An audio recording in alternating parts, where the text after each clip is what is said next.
Good morning, good afternoon, good evening. Welcome to GarageBand Weekly, episode 142 here on Studio Live today. My name's Pete, and for the next hour, we're going to be chatting about all things GarageBand. How are you doing today? If you're here live, say g'day in the chat, and don't forget we are interactive. So if you've got a question, all you need to do is put the word question in front of your question, and I'll endeavour to answer it. We've got a bunch of pre-asked questions that I'll be jumping back to throughout the show as well, but I do encourage your interaction and participation. If you've got a question about GarageBand or home recording in general, feel free to go ahead and ask it. Just put the Q in front. And we are brought to you today, once again, by me. By the GarageBand iOS FAQ. So if you are just starting out with GarageBand, or even if you're a GarageBand guru, you might get some good information over here. You can check out the $10 course there, which is my guide, my getting started guide to GarageBand. You've got all of these tutorial videos here, and I recommend this one, GarageBand iOS Essentials. This will open up a YouTube playlist with everything you could possibly need to know about GarageBand and getting started. And then there's my FAQ there with a whole bunch more information that's going to help you out. Happy Labor Day. Am I right there, folks in the US? You can correct me if I'm wrong, but I think it is a long weekend for many folks in the US. Not Canada, though. I think you have a different date for it like we do, but I hope you're enjoying. If you're getting the opportunity to have a little bit more downtime, I hope you're enjoying it. Let's say good day to the folks who are here live, the wonderful Thomas Christ, who is pointing folks towards that GarageBand FAQ. Good day, Danny Gable. Hello to you, Mark Bro. The Mix Club. Yes, a good Labor Day. I hope you had a good Labor Day. Celebrate Labor by not going to work. That's what I say. Hello, Desolate Morning as well. I hope you're all doing well. It's Hubs, Gary Hubs. The new improved version 2.0 of Gary Hubs. Beardless. Did you hear the news? Beardless. Yeah. Yep, Labor Day in Canada too. Cool. So all of my North American friends, everyone right throughout the entire continent, I hope you are doing well. Hello, Alison Smith. I love it when we see names that we haven't seen before. Welcome aboard. Welcome to the community. I hope you are doing well. Right, today we are going to do some Q&A. So if you do have questions and you want answers to those, feel free to ask them.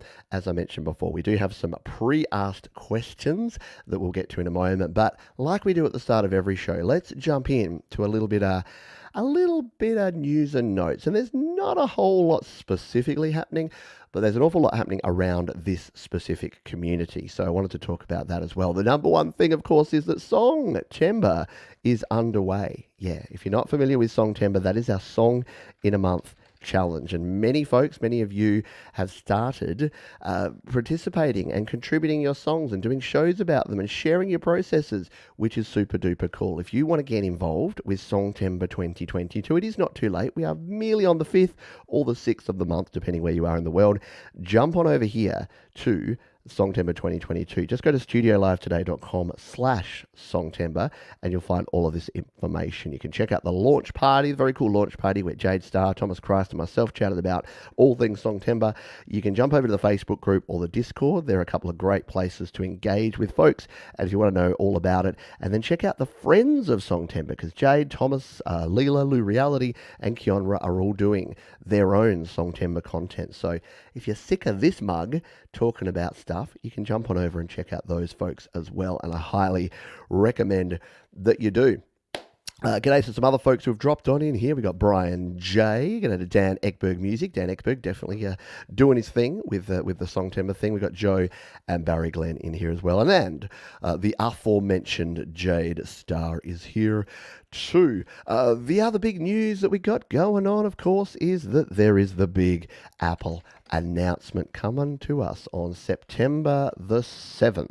So if you go to YouTube now and check that out, you'll see it's there front and center right there. If you're following Apple, like the 16 million others of us that are following Apple on YouTube, you'll see there. And look, I need to turn my notification on. I won't be watching it live. You know why? Because it's 2:30 a.m. But we'll be doing a live stream later on in the day, and I'll be giving you the rundown. I'll do my usual thing. We'll do like the 5-minute, just the facts, ma'am version, and then we'll be dissecting it all. What are we expecting from the Apple announcement, and how is it going to relate to GarageBand? Not a lot this time around, because the rumor is that there's probably not going to be any Mac stuff, and there's probably not going to be any iPad stuff. And let's be honest, 95% of us use iPads and Macs for the majority of our GarageBand creating. But new iPhones are coming is a thing. And if like me, you've held off on a generation, so I've got the iPhone 12 Pro, skipped the 13, so nothing in the 13 that took my fancy. So I will be very closely watching this and seeing, is the 14 going to be A, affordable, and B, is it going to have any killer features that I'm going to really need? And I can't really think, unless they bring back the headphone jack. Let me say this right now. If they bring back the headphone jack on the iPhone 14, I will order one immediately, even if it's $2,000. There you go. That's how passionate, how much I want a headphone jack. Mostly because I just love wired headphones. When I'm out recording, I like to have my wired headset plugged in. When I'm listening to my GarageBand tracks on my phone, Bluetooth just doesn't cut it. Even having to use the little lightning adapters, it means I can't charge my phone and listen using headphones at the same time. And if you've got an iPhone, you know that those batteries just do not last the distance. So yeah, hopefully we're going to do that. Jade's doing a breakdown as well, so yeah, she'll do that. Has anything changed since the 6S? Yes, they took away the headphone jack. Gary, there is no more headphone jack, which is no bueno. Deep Gravity, g'day to you. Hope you are doing well, my friend. Got a few of our Australian friends here, and Chip, I think I saw you here as well. Hello, Chipperoo. Hope you are doing well as well. One more item, and then we will get into the questions. Actually, the other item was what else are they going to do at the Songtember? Got Songtember on the brain at the Songtember Apple event. Well, there's a bunch of rumors. Some folks are saying AirPods. Maybe we'll get a new AirPods Pro 2, which would be good because my old AirPods that I bought like 2 years ago are absolutely trashed. As I pull them out and my iPad tells me, "Oh, you're connected to me now," and then my Mac says, "You're connected to me now." Yeah. Anyone else annoyed by how much these things jump around to different devices? Anyway, so AirPods Pro 2. Will I buy them? Probably, because I do like the convenience. I was chatting in a Patreon stream earlier about the fact that the majority of my listening to things is in mono, because I just stick one of these in my ear pretty much all the time when I'm out walking about, and it is nice. That part of it's good, that I can walk around and not have to have anything attached. But when you're doing music stuff, wireless is just still not there. I know I get this question a lot. Since we're doing a Q&A, let's kind of start with that. Can you use Bluetooth for your music production on iPad or iPhone? The short answer is no, unless you are literally just listening to your music and mixing it. But even then, the majority of Bluetooth headphones and Bluetooth speakers do all sorts of weird things. A lot of them hype up the bass, which you don't want when you're mixing a track. A lot of them have latency, lag, delay, whatever you want to call it. It's bad, meaning you're not hearing exactly what's happening at the time. So you're trying to find that finite piece where you've got a click or a pop that you're trying to edit out. You're not going to be able to do it with Bluetooth. And the quality, the compression that you get, Bluetooth audio, it's not magic. It doesn't send the same high definition audio that goes over your regular wired connections. It has to compress and then decompress that. So it's kind of like using a zip file or an MP3 file on your audio. It has to squish it down and remove some of those parts. And most of the time, does it do an okay job and you can hear most of the frequencies? Sure. But why would you hamstring yourself? Why would you choose to hear most of the frequencies most of the time when you can plug in a pair of $20 Dirty Buds and hear all of the frequencies all of the time? So will we get there with wireless headphones and wireless speakers for mixing and mastering and recording music eventually? Maybe. Are we there right now with the current Bluetooth technology? No. There you go. There's a free rant. I wasn't even going to talk about that, but there's a free rant for you in today's show answering that question. Hello to Leela Lou Reality. G'day. Hey, it's Ruckin' Ronnie Ward. Hello to you. I hope you are doing very, very well. Let's jump in and start talking questions, shall we? Because we've got a question starting to kick us off here. We'll grab some live questions. Brian J. Hello to you, Brian. Says, I have a PreSonus audio box, and when I used the Apple USB camera adapter, I couldn't get a decent recording level. Basically flatline. If I raised the gain, it would clip before the level got decent. All right, I'm going to have some follow-up questions for you here, Brian, because a lot of this depends on the type of microphone you're using.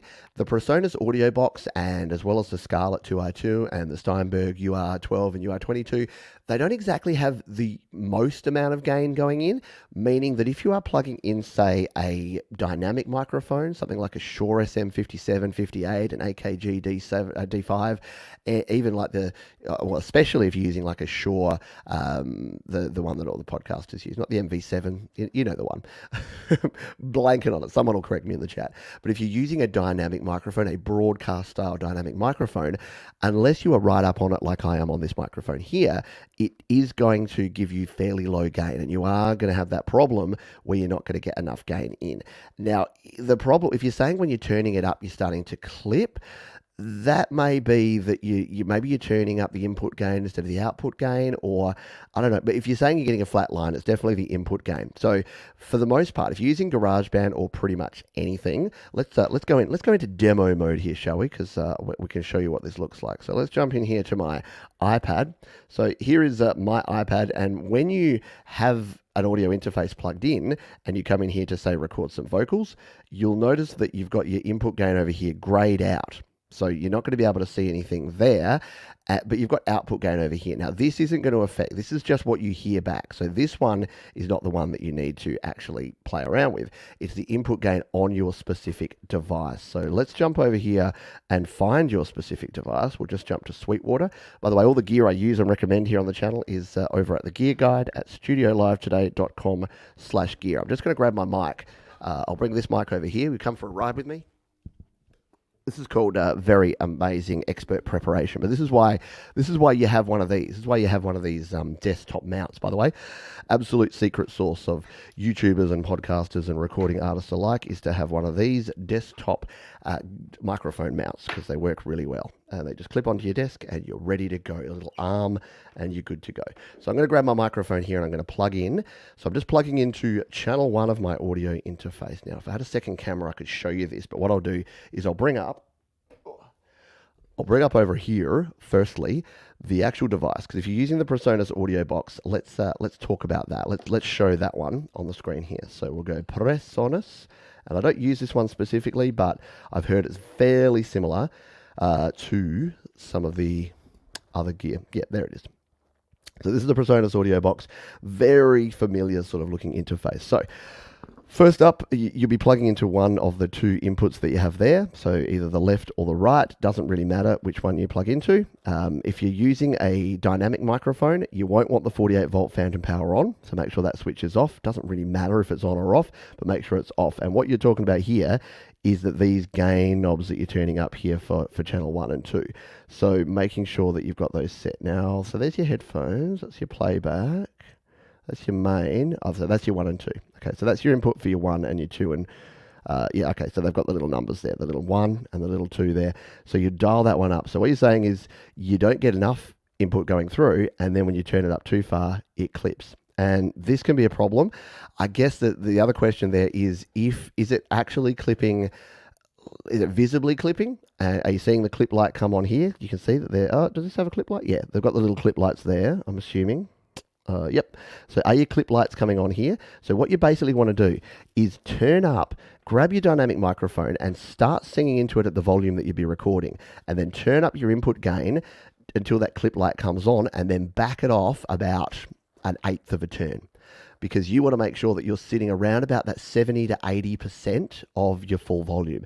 Now, if it doesn't record in super visibly, but you can still hear good quality sound, doesn't really matter. And in GarageBand, you can do some merging for that. So let's go over and do a practical demo on this one. So I'll create a new track here, just so I don't record over my current Songtember project. I'm just going to pop your question off the screen for a moment there, so you can see exactly what I'm doing here. So we'll hit the plus button here and add a new track. We're going to go to the voice, and we are on channel 1. Check, 1, 2, 3. Now you can't hear anything right now because I need to turn the monitoring on, and now check, 1, 2, 3. You still can't because I haven't turned my output up on my mixer. Now you can hear me coming through loud and clear. So what I'm looking at is exactly like I was showing there on your interface. Just pretend that you can see this and you're looking at those clip lights over there. I've got the same clip lights here on my interface on my Steinberg UR22C, exactly the same sort of setup. So what I'm going to do is I'm going to start singing into this microphone at the regular volume that I would, and then I'll adjust this and just watch that input meter as I start doing this. I heard a little voice inside my head, but now I'm sober. So at that volume, there's a couple of things happening here. You saw here in GarageBand, I'll just turn that off. You saw here in GarageBand that they had that little leave behind, that little red dot that got right up there. That means I'm clipping. I also saw that the red light here on my interface also went on. That also means that I'm clipping. So that light came on here, and then we saw that go up. So here's what I would do. I would start recording, watching the meter here on GarageBand, and at the moment my dial is at about 3 o'clock. And as I sing, I heard a little voice inside my head, but now I'm sober. So what I did is I backed it off. So it was at 3 o'clock, it was clipping. I backed it off to about 2 o'clock, and that's about the level that I want to record. And now if we turn my monitoring back on and we just record back on this track. Yeah, girl, you know you got it. And then hit the stop button. Then we come back to here, and we should get a healthy signal that is not going to clip, but is not going to be that flat line. So if you take a look and a listen at this one, this is the vocals we've just recorded. Yeah, girl, you know you got it. And then hit the stop button. And if anything, I could probably back that off even a little bit more, because you probably don't even need that much volume in there. If what you're finding instead is you're turning it down too much, what you're going to find is, if we come back over to here, to this one here, check, 1, 2. Let's just say that I wanted to get really conservative, and I'm like, I definitely don't want to clip, so I'm going to put my thing right down here. Let's record again over the top of this. 3, 4. Yeah, girl, you got me going. And we do something like that. This is potentially the problem that you're having. If you've got that input gain set too low, you get something like this. And look, this audio is actually fine. What you're going to find is, because digital, you don't actually need that audio any louder. Let's take a listen. Yeah, girl, you got me going. So you've got absolutely no problems with that. Apart from my handling noise, because I'm kind of crunching around on the mic there, you've got a nice quality signal. And if you did do this and then you're like, oh, I recorded this perfect take, but I can't see the waveform, just use merge. Use some sort of merge function here. So tap on that one, hit the merge button, and merge down that one. And here's what happens. It will actually normalize the volume of that track. So it normalizes it, and then look at that. You've got a perfect waveform there, and even though it's turned it up, there's not going to be much background noise here. Yeah, girl, you got me going.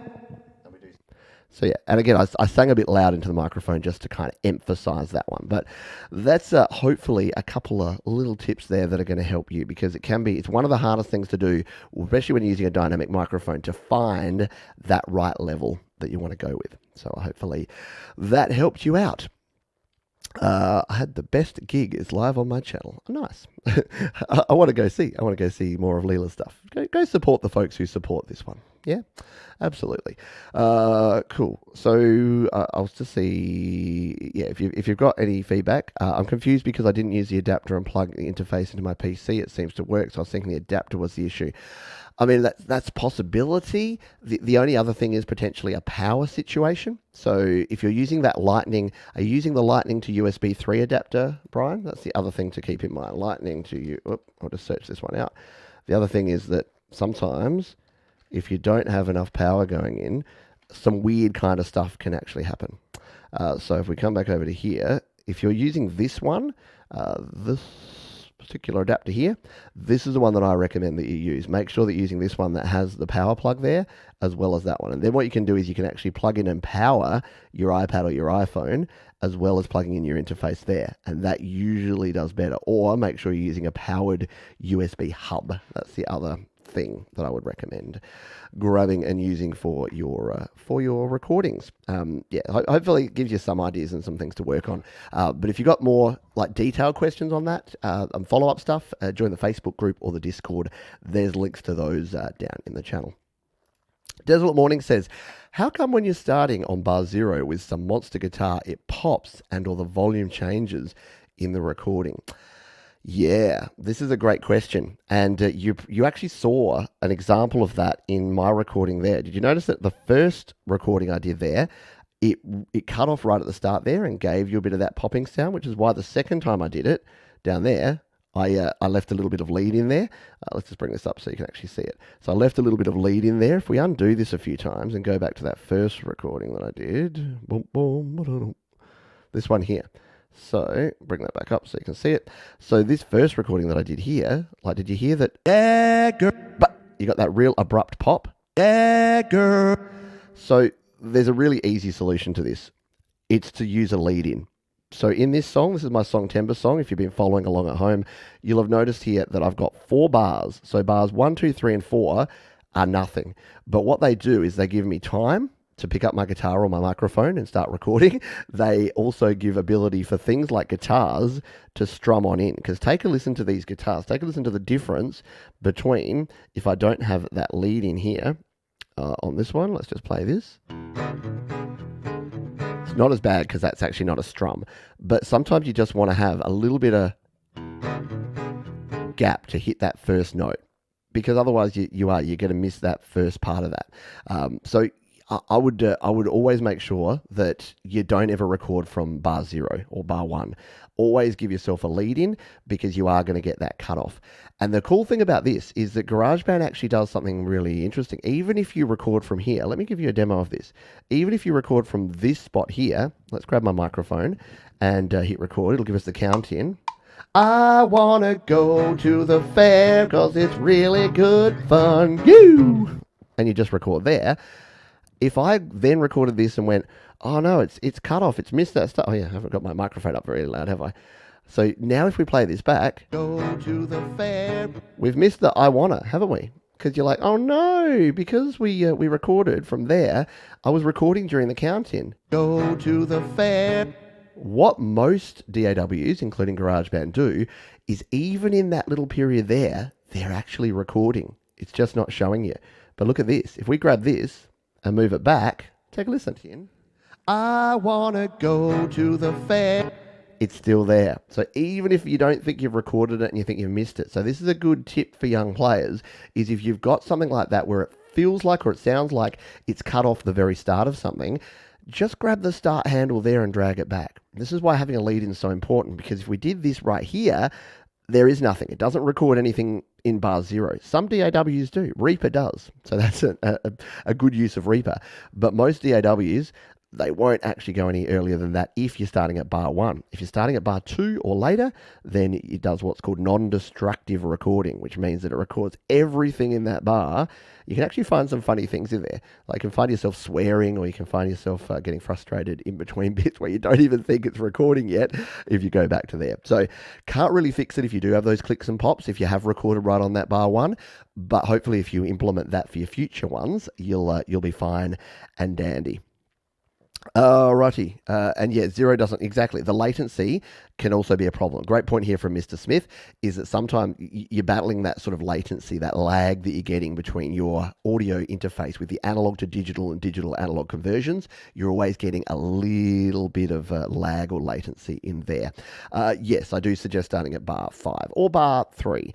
Whatever's comfortable for you. You don't have to start that. The reason I use bar 5 is that it gives me, if I'm hitting record, I can pick up my guitar, I can make sure my pick's in the right position, and I can be comfortable and ready to play at that first part. And I kind of do the same. So even if I'm punching in halfway through a song like this, if I'm punching in here at that verse, I will just record from here.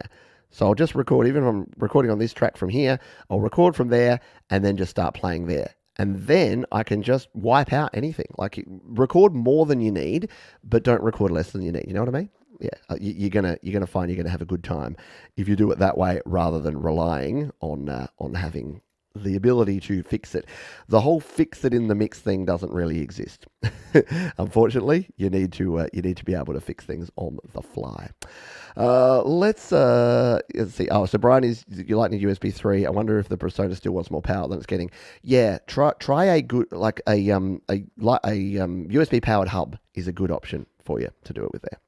We'll see if we've got any other questions. Once again, if you are just joining us here, hello. Feel free to say g'day in the chat. Hello to Frank Terzo, who is one of my latest patrons. Can we get a A big round of applause, horns in the air for Mr. Frank Turzo, who has just decided to join the light side and become a patron of Studio Live today. And you can too. Just go to studiolivetoday.com/Patreon and you're good to go. G'day to Clayton Von Kluge as well. I hope you are doing well, my friend. We have another question here. This one's from Rico Vi. What does the dot over two curved lines do? The thing on the right side of the red record dot in each track. Great question. Let's dive into this. Let's do this. And I'll just tag these got a couple of other questions that have dropped in there. I will tag those ones and we'll grab those in a minute. So if you're asking questions, if you can put a big Q or the word question in front of them, it'll really help out and help me be able to see any questions that we get.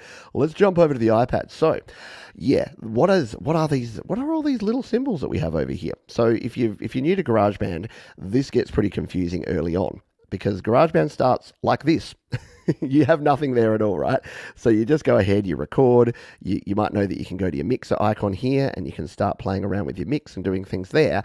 But if you want to get control over your mute, your solo, your record monitor, and your record buttons, you'll need to slide out this panel, which we do by tapping and holding and dragging out on that little handle. And you get these ones. So you're probably familiar, and you've seen me using these already with your solo. So if I want to hear just this bass, I can hit the solo there and hit play. And we're good to go. If I want to hear everything but the bass, I can mute out the bass or any other tracks that I want to by using the mute button. If I want to record, I can turn my record light on. Now, when you select a track, as we were doing before, so when we're playing around with this one, you'll notice that record light comes on. But this light here is your monitor button. So this is your monitor for that track. So when you are here, you can see that there's audio coming through there. I'll just turn my gain up so that you can actually hear that through. You can see there's audio coming through there, but it's not coming through this microphone. This microphone is working. You can see it, but you can't hear it. So this is not going to be great if I wanted to hear my own voice as I'm recording along to this song. If you hit that monitor button, now you're hearing your voice. So if I wanted to sing along with this track, I could do that and go, never had to blah, blah, blah. I've forgotten the words of my own song. I'm only just writing it at the moment. So you can actually hear and you can monitor that. So that's the software monitoring. Now, there is an option to monitor through your hardware. If you've got an audio interface, there'll be a monitor button. And the important thing to remember is to only monitor in one place or the other. Very rare occasions you want to monitor through both, but if you've got something that's called direct monitoring or latency-free monitoring that's on your interface, if you turn that on, you're actually going to hear it come directly from your microphone through to your headphones. It's not going to do any processing through GarageBand or through your DAW. If you turn that off, you'll hear nothing until you turn on your software monitoring. Now, if you turn them both on, in fact, let's see if I can hit my button. I'll hit my monitor button. I can't find it. Oh, this is a dodgy cable. There it is. So if I turn this around the other way, check. 1, 2, 3, 4. So now, what you're hearing is if I turn that off, see, now you're still hearing me through this. This is my direct monitoring. So this is directly monitoring me through. And if I turn that up, see how you're hearing me, but without the processing? The monitoring's not on. That's because I've turned my monitoring around to direct monitoring. If we change it around to the other side, now you're not hearing that through that at all. So the Steinberg UI22C has a cool feature where you can blend it. You can go between the direct monitoring and the software monitoring. But if it's all the way around, until I do that, there's nothing there. Now I've got the volume way up, so I'm going to turn that back down. All right. So that's what that little thing is all about there, Rico. It's your monitoring option. So just make sure that if you're using an audio interface, you're only monitoring on one or the other. Direct monitoring is great on the Focusrite Scarlett 22 thing. Yeah, exactly. So the benefit of direct monitoring is that you'll get no latency, no lag, no delay between what you're singing or what you're hearing or what you're playing and what's actually happening. The negative is it won't actually process that through effects. So if you're using reverb, using delay, using other things, it won't actually process it through that reverb or that delay. So you've got to kind of balance out how important having those effects is for you and what you do. All right, I'll just scroll up because I think I saw a couple of additional questions. I'm just going to tag these ones. Yes, feel free to become a patron. Be cool like many of the cool people are here. Yes, exactly as Mr. Smith says. You cannot polish a turd. You can roll it in glitter, but it still stinks. But love it. Good stuff. All right, let's let's grab a few more questions here, shall we? So we've answered Brian and we've answered Desolate. Do you suggest, this one comes from Chris Durham Music Channel, do you suggest going to the bar after the session is finalized? Yes. That's the easiest question I've ever answered on this show. Do you? Oh, very cool. Very cool. Yeah, I do. Go to the bar and after it's finalized. But the problem is, you'll go to the bar. Make sure you go to the bar after it's finalized. Don't go to the bar and then come back and do your final mix, because if you've done that before, you'll know that it doesn't end well. So if you do your final mix, and no, if you go to the bar, then come back and do your final mix, and then you go to bed, and you wake up in the morning, you're like, who mixed this song? What on earth has gone on here? Who broke into my studio and mixed this so terribly? And then you realize it was you. But you just mixed it after 17 bourbon and cokes. So you don't want to do that. Alrighty. Yes, so you should definitely do that. How to fix Unsync beat grid when remixing music. How to fix Unsync beat grid. Okay, when you're remixing. So that's a multifaceted question that we have there. So the first part of this is if you're remixing something and you're using a virtual instrument, especially here in GarageBand, quantizing is what you want to do. So if we came in here and we grabbed a keyboard and we wanted to record this in, let's just pretend we're playing a keyboard sound here, and we want it to be like, yeah, girl, you know you... I need to cut out my yeah, girl. I don't want to listen to my yeah, girls every time I use this. All right, let's get rid of all this caper. That's unnecessary. All right, we'll redo this again. Oh, no, we've undone that. Redo, delete. All right, let's delete this and let's just show you what we mean. So most of the time, if you're using drums, you're using bass, you're using virtual instruments, and you want to... Didn't even have my metronome on there, so that's definitely going to be off the grid. So if we play this back with our metronome, you'll hear that it's going to be... It's way off the grid, right? So if you want to make that better, you can use quantization. Here in GarageBand, it's up here under your track settings. You can go quantization, and we could turn, say, straight quantization. Say we wanted all these to be eighth notes. We can turn on eighth note. Now if you play it, or if we wanted to, because that was more of a swing rhythm, you might want to put like a swing rhythm on there. And you go, or you go with a 16th note swing rhythm. So it'll start lining it back up on the grid. And of course, you can then come in here and actually change it. If you're talking about remixing actual audio, the big tip is to try to balance out, to bring in a sound that is going to be at the same BPM, the same tempo as your track. Because something like GarageBand doesn't do a great job at tempo matching when you're bringing in outside stuff. So say you've got an audio file that you're bringing in here from outside. Let's just grab this one. So let's say we've downloaded this loop and we're like, oh, this is a cool piece of a song and we want to remix this in our track. You bring this in, so you just come in here and you slap it in your track, and then if we play it here. Very cool, yeah. Why is that working? Because I happen to know that this bass bit is at 110 BPM, and so is our project. Now, if this bass bit was at a different BPM, in fact, let's show you what that looks like. If we grab this one here that is at... Oh, that's at 110 as well. Everything I have is at 110 BPM. I need to try and find something that's not at 110 BPM. What's this one? I never know. Oh, that's loud. I don't know. But it's probably not at 110 BPM. So let's just bring in this loop, which I think is something that someone asked me this similar question. Look how loud that is. I'm going to turn down my volume here on this one and take a listen to whatever this is. So yeah, so that sample, you can tell, is at a different tempo. So what I'd need to know is what this sample is at, and then make sure that my project settings match up the tempo of the loops or the samples that I've pulled out of another track that I want to use in my remix. So that's kind of the fundamental thing. Now, if you do want to do things like beat matching, things like GarageBand on Mac or Logic Pro have really good beat matching and tempo matching and even key matching algorithms that you can use. BandLab, which is a free mobile app that you can use on your iPhone, your iPad, your Android, your Mac, your PC, that has some pretty good beat matching. And that actually has built in an algorithm that is used by, not by that, but by Audio Stretch. So what I use if I do want to do something like that is an app called Audio Stretch. It's about a $10 app, so you do have to pay for it. No, we'll just do that. So what you can do with this app is actually change. So you can see here, you can change both the pitch, so you can, and you can increase and decrease the speed.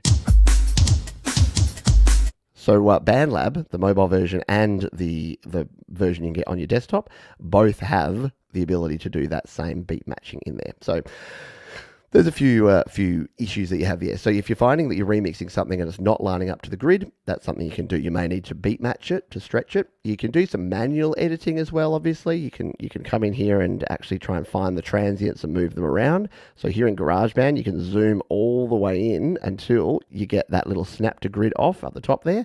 And then if you needed to really finitely move something, you could grab it and just move it. And you can see there that now it doesn't actually have any grid snapping. So if you found that it was coming in, say I needed to just make sure this started right at the start, I could do that and then just pull the front of this off like that and then bring that there. And that way when I play it back, it'll line up more closely to the front at the start here. Right? So there's a few tips, a few ideas that might help you out with that one. But yeah, remixing is an art form all in its own, I must admit. And it's why I don't do a whole lot of remixing and things like that, because it's a challenge. Alrighty, I think 120 is the best for dancing, but 110 it feels like home. 100% Mike, hello to Mike from Creative Source. Hope you're doing well, mate. Yeah, 110 for whatever reason. I just feel at home. And because I'm a bit weird, I'll often go 108 or 112 just to be a little bit different. No problem. I hope you got a few tips and a few ideas out of that one. But make sure, join the Discord. We've got a lot of folks that do some cool, I got like Clint, Phantom Agents, Clayton Von Kluge, a lot of folks who do a lot of mixing and remixing and using samples and stuff like that. Yeah, 110. Beat of the people, 100%. Go with that. Alrighty, let's see if we've got some more questions coming on in. If you are just joining us and you're having fun, don't forget the thumbs up button. That helps us out. Happy Labor Day to folks in the US and Canada, as we've discovered. And yeah, if you do have any questions, just put a big chunky Q at the front of your comment, and that'll just make it easier as I scroll through and as I scan back to find your questions, like this one from Flutist Finney. Are you a flutist? It would be a bit weird if you were called Flutist Finney and you weren't a flutist. Or is it flautist? What do you say, flutist or flautist? Isn't it flautist? So question, is GarageBand known for not saving your last thing you did after quitting GarageBand? Is it known for it? No, it's not. It's not its claim to fame. It's not what you'd like to, what it would like you to remember about it. Does it happen sometimes? Yeah, it does. And look, it's why I preach and rant on so much about frequent saving and what I call version control. So let's show you what I mean here. So if you are finding that you're having problems with GarageBand, I'm just going to delete this copy because I'd like to clean up. So you'll notice here that I've got this current project I'm working on. I've got the original version, Song Tempo 22, Song Tempo 22 version 2, and Song Tempo 22 version 3. The reason I have these is that every time I put in a session, so every time I spend a half an hour working on a song, I'll make sure I save it. And then when I start my next session, instead of just opening that one, because yeah, if it crashes and you lose that file and you've lost everything you've done over multiple sessions, yeah, it's kind of a pain in the ass, isn't it? So what I do is I grab my latest version, so this version 3, here in GarageBand, I'll tap and hold on it and I'll duplicate it, and then look at that, it magically creates a version 4. So I now know that I've got my OG version, my next version, and then this latest version. And then I'll start working on this. And you'll notice if you've ever watched me do a live stream where I'm recording, and I'm doing one for the Patreon folks today, which you'll see tomorrow if you're not a patron, you'll see the replay of that. Whenever I'm doing that, about every 10 or 15 minutes, I'm like, okay, folks, and what do? We got to save. So saving in GarageBand is as easy as hitting this button in the top left. The thing where it can go wrong with GarageBand and saving is if you are very close to the maximum amount of storage on your device, sometimes that can have issue because it's saving a copy of that and it's saving a copy of all the WAV files, any exported files you've done. So it can quickly balloon up. So keep yourself, I say at least 2 gigabytes free. If you can keep 10 gigabytes free, and look, I know some people have a 16 gigabyte iPad or a 32 gigabyte. You might not be able to keep 5 or 10 gigabytes free, but make sure that you've got enough storage space. It's the number one problem that folks have. The other thing is if you're saving on iCloud Drive, make sure that you've got enough iCloud Drive storage space, because if that runs out, yeah, it can create problems in there. But the biggest issue I've seen with saving in GarageBand, and to be honest, with anything, is any computers. If you're running out of memory or you're running out of storage space, they can crash. So iOS does a pretty good job of managing memory. That's why you get that horrible optimizing performance thing, because that's to save you from massive crashes. Instead, it just stops you working, does its optimizing performance, and then you have to go back and start again. But yeah, make sure free space and use version control, and you won't have those problems with saving, because yeah, there is nothing worse than working on a project and then going to save it and it says out of memory error, or it says invalid file type, or it says memory 412. They're the best ones, aren't they? Where it just says error number 412. And you're like, what does that mean? It's like, I'm not telling you, but it's 412. You're like, God darn it. Okay. So hopefully that helps you with your fluting or flouting GarageBand recordings in the future. But thank you. Thank you for the question, and thanks for being part of the community. Yeah, never have more than half of your memory filled. Look, if you want to get real, like the reason that I overspend on my devices, and I don't ever go for the best device, but I go for as much storage as I can milk out of my devices. So you'll notice that if you've ever seen my iPad storage, and I'm going to show you it in a sec, you'll see what I'm talking about. I could have bought the 128 gigabyte. I could have bought the 256 gigabyte. But what did I buy to make sure I had storage space? Yeah, I bought the 512 gigabyte iPad, and I'm only using 149 gig of that 512. Is that absolute overkill? Yes. Do you need to do that? No. But don't skimp out and get like the 128 or the 64 or anything like that, because you'll be amazed at how quickly you fill up that storage. And it is the number one problem with devices, is running out of storage space. Whether it's a PC or a Mac or an Android or an iOS device, it really doesn't matter. If you run out of storage space, it has all these weird unintended consequences. Because remember, your computer is doing some funky stuff behind the scenes. It's grabbing swap files, which are basically chunks of information, and throwing them from memory to storage and back again. It's a very complicated thing, and you can definitely mess yourself up. Exactly. Always make sure my memory is only half full. That's why I forget birthdays. But don't. Thank you for the dad joke, Mike from Creative Source. Appreciate you. It was Father's Day, yes. I hope you had a good Father's Day, Mike, and happy Australian Father's Day to all the fathers out there in Australia and everywhere else. Tremor Bear, there you go. Hello to you. Thanks for being here. And yes, no BPM decimal points. That is a problem in GarageBand. A lot of other DAWs, you can have decimal points, so you can have like 112.1. And the worst thing is if you're trying to sample like an old Rolling Stones tune or something, they weren't at any particular BPM. That was whatever Charlie Watts decided to count it in at. So you're never going to be able to, like, a lot of old people are like, how can I'm sampling this old soul song, but the tempo keeps changing. It's like, yeah, it does. That's why they're cool. That's why you can't always work on a grid as well. All right, let's see if we've got any other ones. Hopefully the yes means that I hit a nerve with some of the things I said, and hopefully some of those tips are going to help you avoid those problems with that. Yeah, Upslade's drum video, 124.5. If you want to mess with people, you can totally do that. Join the Discord. Yes, please do. As Thomas Christ says there, if you want more information, if you want to have more interaction with a lot of other cool folks, the Discord is a good place to go and hang out.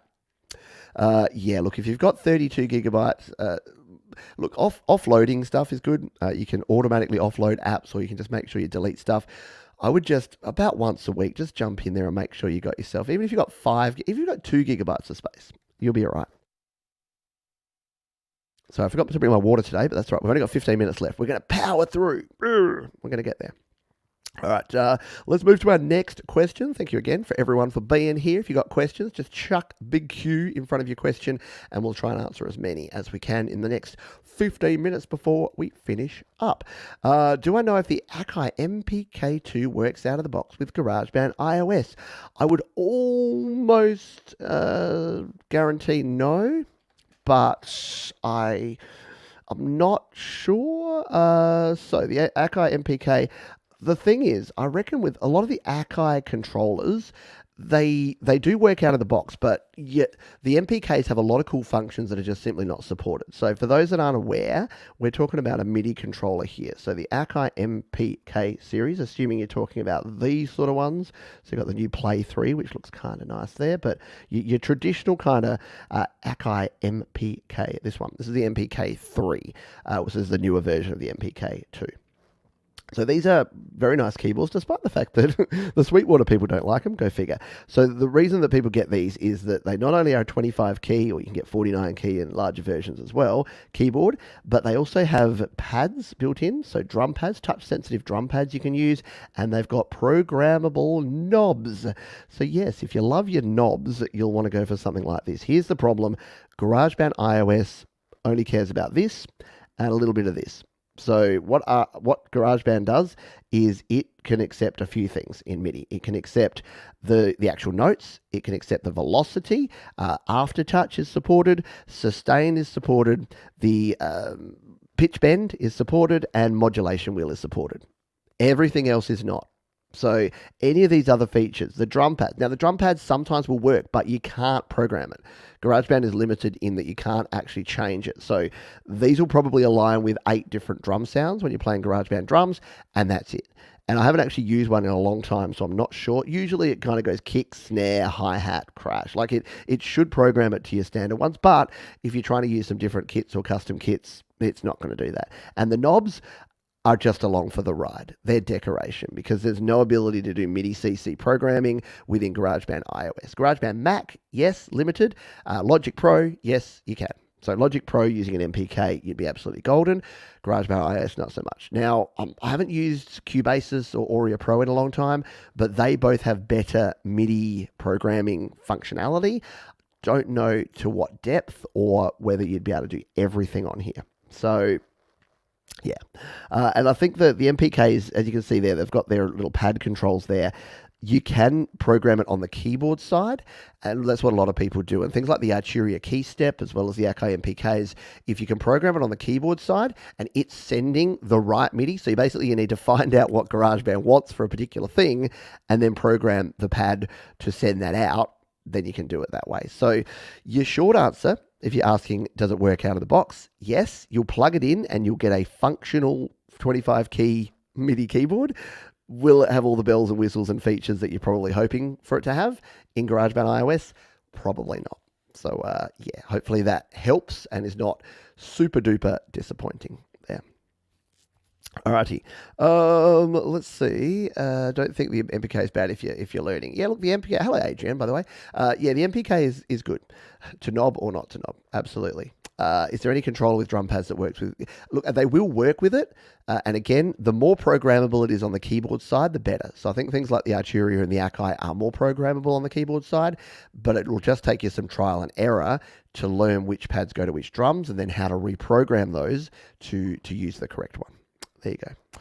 I know. Do you like the touchscreen or do you like the knobs? Pads or knobs? Faders or dials? Oh, there's so many options. So many different things that you can consider. How buggy voice memo is these days. Are you finding voice memos bad? I don't know. I find that it works okay. But well, actually, that's our next question, I think. No, we've got another question before that. What have we got? 12 minutes and 3 questions. If you've got any final ones, we might be able to sneak an extra 1 or 2 in, but we didn't go to any of our preset questions again. So you folks have brought it with some very, very interesting and very thoughtful questions. So thank you for that. Rico says, do you have a way of doing a song in different time signatures and tempo too, if that's okay? Yeah, you do. And look, I'm going to answer your question with a link to a video this time because I've actually covered this. The short answer is multiple time signatures. The short answer is that you can, but the problem is it's a workaround. It's a hack. GarageBand iOS only supports a single tempo and a single key. But what you can do is that you can actually use some hacks. You can use some ways to create a track with multiple time signatures. It basically involves creating your own metronome and using a drum track to create a metronome. So I'm going to throw this one here in the chat. So go over and check out that video. You can kind of do the same with multiple key signatures. So I'm going to copy this one here. But yeah, as you saw there, if you search my name, Pete Johns, multiple time signatures, you'll work that out. And I've done complete songs where, so 2020's Song Temper song, 2 years ago, I did a song called New Beginning, and that used two different tempos. And basically what you do is you create two projects and then you smush them together. There's really no more elegant way than that. Multiple time signatures and multiple keys is a little bit different because you can all do that within the same track. If you're not changing the tempo, it's quite easy to do. You just need to create your own, use a little bit of mathematics and create your own click track with the drum kit. So it's possible to do those. So rather than go into the detail here, I'll send you over to those videos and hopefully you find the answers that you need over there. Which are these ones here, that one and that one. So the links are right there for you. I know, Hackband iOS, there's more. I kind of like it. I like that you get to do lots of hacks in GarageBand, but sometimes I'm like, oh, would you just have the one feature? G'day, Tommy Jack. Thank you for being here. G'day to Jay. G'day to Gary. I hope you're doing well. You might want to put some headphones on to be able to hear. Yeah, real knobs are so much better. Right. I really enjoy a real knob.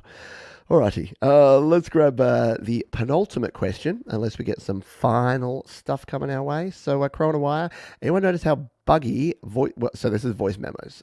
That's part of my modern toolkit. So, I mean, I don't know what issues you're experiencing. I don't use voice memos a lot, to be honest, but I do use it. So, for instance, I used it to capture the idea for my Song Temper song. So we'll jump over to voice memos here, and I'll show you what I do. So we go to iPad here. So if you've never used voice memos before, it's pretty good. It actually works quite well. So this is my original sort of demo recording that I did for Song Temper. So there's some cool features here in voice memos. So if we play this.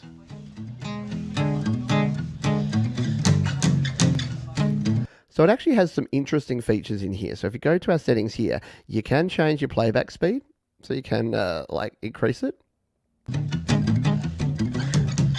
Don't really know why that would be. I guess if you recorded some notes from like a lecture and you wanted to do that. The skip silence is pretty cool. So if there's silent parts, if you're recording voice, that works well. Enhanced recording. So this is actually kind of cool. I need to play around with this and see if I can use this as a bit of a noise reduction outside of using voice memos. But we didn't have this before. But if we enhance the recording, it's basically like a noise reduction. So if we play this now.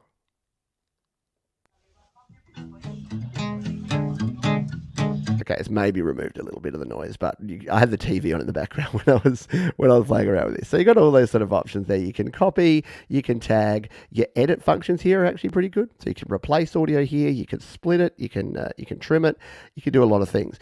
I haven't found it super buggy, but then again, I only really use it on either my iPhone to capture the ideas and then my iPad Pro to do the little trims and edits and send it off to GarageBand to play around with. So I haven't noticed it to be bad, but it's pretty good. Is it as good as Music Memos used to be? No, it's not. And I'm a bit sad. So if you're not familiar with Music Memos, this was a great little app. Oh, it's right there. It's a great little app that Apple used to have, and they still have it now. There we go. So what you could do with this one is ba ba ba ba ba. Yeah, too loud. Okay, yeah. So you could record it. Pretend that I'm recording my guitar. Do do do do do do do do do do do do do do do do do. And look what it's done there. It's tried to work out what the key signature, like what notes I'm actually playing there. If we play it back. Do do do do do do do do do do. And look how cool this is. Like you can add drums and bass, and it actually matches those up and plays along. Check it out. Do do do do do do do do do do do do do do do do. And you can come in here and play with this. Now, if you've ever downloaded this before, it's still there. You can re-download it. Just go to your profile, go to your previously downloaded apps, and you can re-download it. They're not supporting it, they're not updating it, and you can't download it if you've never had it before. but it's pretty killer, right? Like we can change up this kit. Let's go with like a more complex beat here. Let's go with like an upright bass and make that a bit more complex. And look at what we can do in like a couple of seconds. Do do do do do do do do do do do do do do do do. That's kind of cool. Anyway, yes, as Jade says, R.I.P. Music Memos. Sad. It did do pretty good on that one, right? Gary says, I had an idea to compatible with no instruments and open music memo just the other day. Yeah, exactly. Like it can do some cool things and give you some cool ideas. Maybe I'll reverse engineer and try and get an upright bass sound for my new song by throwing it back into music memos.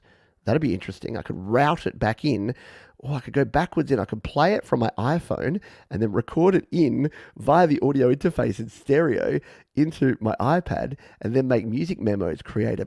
This is a fun idea. All right, tag this idea. Let's do that. I wish I knew more about mastering too. Just get Jade Star to do it. Join Jade Star's Patreon. She'll master it for you. Bear. But no, you can learn about mastering. Look, mastering is not... You know what? I want to get... I was chatting with Lidge. If you caught the last Creator Town Hall, I had Lidge Shaw, who is an amazing dude, really cool guy out of Nashville. Owns a studio in East Nashville, Tennessee. Recorded all sorts of super talented folks and has a heap of cool friends in the music biz. And Ian Shepherd, who's a mastering engineer, is one of his friends. And I've chatted to Ian a couple of times, and I really need to get Ian on the show to have a chat about mastering. Because I know many folks are baffled by mastering and think that mastering is this really weird voodoo science. It's really not. You know what it is? It's taking a really good mix and just putting a little bit of sheen on it. Usually just boosting the volume with a little bit of limiting, occasionally tweaking the EQ, and sometimes using a little compression or some multi-band compression. If those terms don't mean anything to you, though, then you can learn about it. I would recommend, even if you don't have Final Touch, I've got a mastering series. If you search Final Touch Pete Johns, Final Touch is a mastering platform in iOS, and you can buy it. It's about $20. I highly recommend it. It works well. Wrong screen, Johns. So here it is. So it's an 8-part series, and I basically go through every different factor, every different function within there. So how to use the EQs, the reverbs, the compressor, the limiter, the maximizer, all the stereo imaging, everything in Final Touch. It's pretty old. It's about a 3-year-old video course, but the cool thing is they haven't updated it. So the sad part is they haven't updated Final Touch in like 4 years. The good part is they haven't updated Final Touch in about 4 years. So if you want to go over and check out Final Touch, go. That's 100% free. That series is there. It's viewable, 100% free. It's like over an hour of content, and you can go and check that one out. The final question, the ultimate question for this week's show, and let me know, are you enjoying the Q&A format? It's a lot of fun for me because it takes me off on weird tangents. The serendipity of you folks asking random questions really does help generate some different kinds of content. So last one we have from Lash Feather. Where can you get professional vocal plugins to record on an iPad at GarageBand? I'll say two things about this. Number one is, don't underestimate the GarageBand plugins. So there is some pretty darn good stuff that you can use directly in GarageBand. So if you, let's come over here, because I don't use a whole lot. The second part of that, by the way, is go and check out Jade Star. I think I saw her. She linked a list of her vocal plugin playlist before. I linked to that. So go and check that out. But there is a bunch of stuff you can do here. So if you go into the audio recorder here in GarageBand and go to your vocal presets, you've already got a whole bunch of very cool presets there. So let's just say you start with the lead vocal here. You've already got built in, if you go to your plugins and EQ, you've already got built in a compressor. You've got some overdrive in there, some nice sort of light distortion. You've got some track reverb on there. And it does actually, like if you start recording on this, hello, is it me you're looking for? That's all I can do of that. Otherwise I get a copyright claim. And you've even got your pitch control. If you want to T-paint it up, you can use your pitch control. Wouldn't recommend it, but you can if you want to. But there's others that you can use in here. So if you go to your plugins and EQ, let's say you didn't want to use your pitch control, you can change that up and add in anything else. So there's a really nice chorus, there's a flanger, there's a phaser, there's track echo, tremolo, the vocal transformer, and then in your audio unit extensions, obviously you can download paid plugins, but there's some cool stuff you can use. So one of my favorites is Rough Rider. So this compressor from Audio Damage, Rough Rider 3, just adds a nice bit of grit to your sound if you want to use something for free. Stereo Lag is great, as is Wider, which are both free plugins. And then you got all these Apple plugins. People often don't know you got 15 additional Apple plugins. You got a parametric EQ, you got your peak limiter, you got your second reverb there, you've got your sample delay, you've got your dynamics processor. So there's a whole bunch of stuff kind of hidden behind the scenes here in GarageBand. Not to say that you shouldn't go and try new apps, but before you do, a lot of people rush to that, to be honest. A lot of people rush out and they'll start buying apps thinking that, oh, if I just buy this $10, $20, $30 vocal processing app, my vocals are going to be amazing. Realistically, with a little bit of effort, you can actually use the built-in free plugins that you have in GarageBand. And the added benefit is it helps you understand kind of the behind-the-scenes, under-the-hood stuff that these things actually do. So you can actually learn how they work. Why am I echoing? Because I've still got that monitor on. There you go. I still have my vocal monitor on. So do go and play around with the plugins that you have. If you want to find out where those additional ones are, if you go Pete John's Apple free plugins, I reckon if we search that, this is how I find all my own stuff. So there's a couple of cool videos if you do that. Pete John's Apple free plugins. There's my 20. I need to do an updated one, but my top 10 free plugins, and most of those are still available these days. My list of free plugins, so if you go to studiolivetoday.com/freeau, you'll get a list of free plugins. And this one here, these are these updated GarageBand plugins. So if you go there, go to that video from late last year, down here in the description, I go through each and every one. Everything from the bandpass filter, delay, distortion, dynamics processor, all of those I explain in a quick, snappy little video there. Definitely worth going and checking that one out. Let's throw a link to that one here in the chat for folks who are here live, or again, just search Pete John's Apple free plugins and take advantage of the fact that there's a lot of free stuff out there. You can do that. Yep. Work on your vocals instead of apps to make you better. Spot on. Go out and practice your vocals, record, try different things, try different styles, and then, start, once you're happy with your vocal performance, start throwing on some of those free plugins, your reverbs, your delays, your compressors, your EQs. Learn what they do, and you'll be glad you did. I'm having a good day. Thank you very much, my friend. I am indeed. But we are at an end. Yes, they are indeed. We're at the end of the show.